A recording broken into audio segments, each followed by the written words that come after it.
இதான் எங்கள் ஆத்து கிச்சன். நான் எப்படி மெயின்டைன் பண்ணியிருக்கேன்னு சொல்கிறேன்.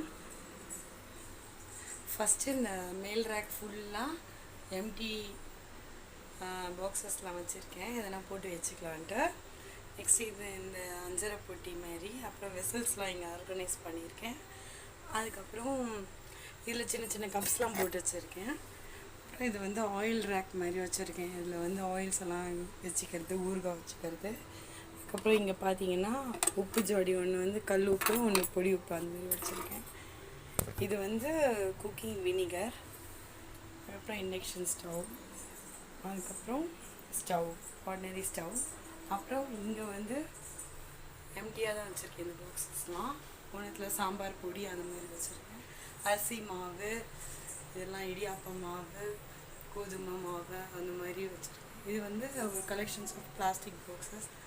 அப்புறமா வந்து இதில் தான் மளிகை சாமான்லாம் போட்டு வச்சுருக்கேன். இந்த ஷெல்ஃப் ஃபுல்லாக.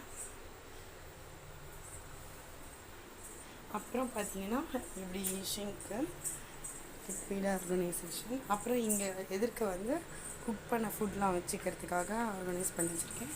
அதுக்கு கீழே வந்து இந்த மாதிரி யூஸ் பண்ணாத, ரொம்ப ரேராக யூஸ் பண்ணுற திங்ஸ்லாம் வச்சுக்கிறதுக்கு.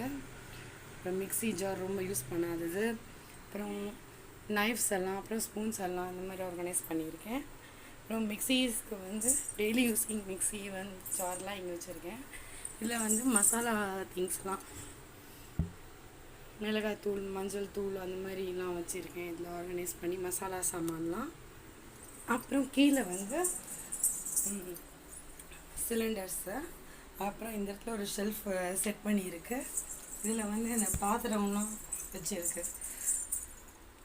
அப்புறம் ரொம்ப யூஸ் பண்ணாத பாத்திரம்லாம் இந்த சைடு. அப்புறம் குக்கர்லாம் எடுக்கிறதுக்கு, அப்புறம் வதக்கிற வான்லி அந்த மாதிரி. அப்புறம் இது ரொம்ப யூஸ் பண்ண மாட்டேன், அதனால் இதெல்லாம் இந்த சைடு அடிக்கடி எடுக்கிறதெல்லாம் இந்த சைடில் வச்சுக்குவேன். அப்புறம் எவ்ரி டைம் வாஷ் பண்ணும்போதும் வெசல்ஸ்